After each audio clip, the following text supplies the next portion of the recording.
Amirim, sıkışmış, açılmıyor. Yılmaz neyi bekliyorsun? Çıkarsana şu adamın maskesini. Fermuar sıkışmış, açılmıyor. Ya açsana Yılmaz. Arkadaşlar şunun bir kafasını tutar mısın? Amirim ya bizi bu işe karıştırmayın. Ne diyorsun oğlum sen? Akıncı'nın yüzünü görüp ölmek istemiyoruz amirim. Çıkın lan dışarı korkak herifler. Lan ne beceriksiz adamsın. Murat gel şuna yardımcı ol.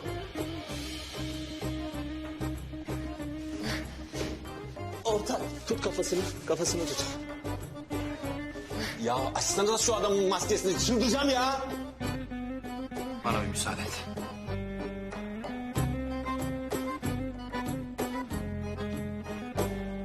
Orada bir yerde sıkışıklık var ya tam.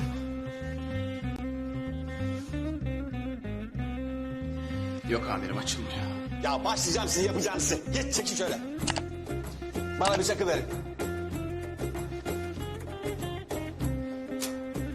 Amirim şimdi elinizi falan kesersiniz. Ben orayı inceden bir alayım.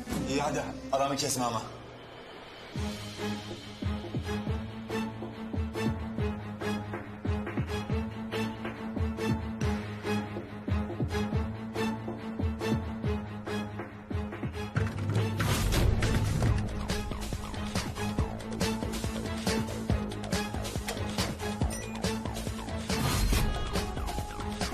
Ya ne biçim kumaş bu? Kesilmiyor arkadaş. Çin malı değil bu. Yerli malı. Ben anlarım bu kumaşı. Bırak sevzekliği de aç şunu aç. Amirim. Çalışsana. Nasıl diyor çalış. Aha.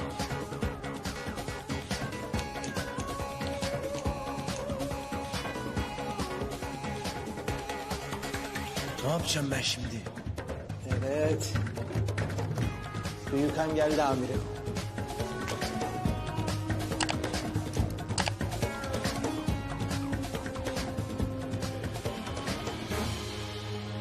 Oğlum açsanıza şunu ya.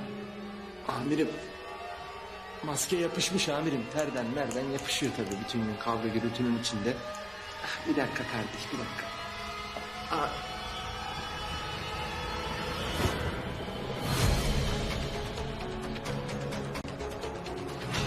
Amirim çıkardım maskeyi sonunda. Oğlum onu anladık da şu adamın yüzünü döndürsene, bir yüzünü görelim.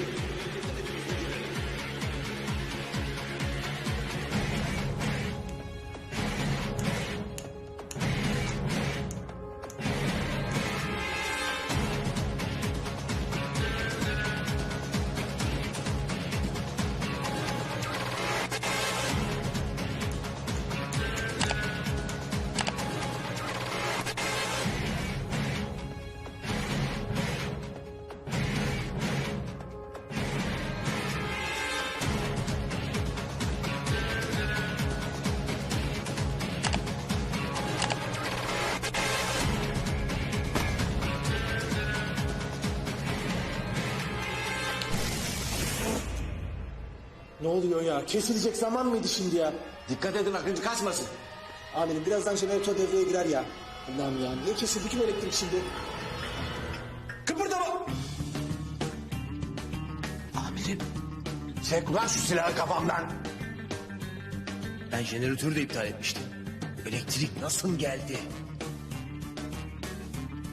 Bu ne zaman attı maskesi?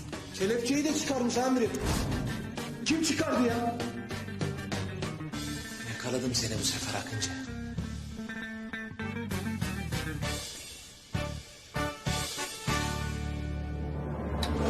Ya yine mi gitti elektrik ya? Kapıyı tut Murat. Tamam ortak. Pardon amirim. Aa! Kim vurdu lan bana? Ah! Yakaladınız.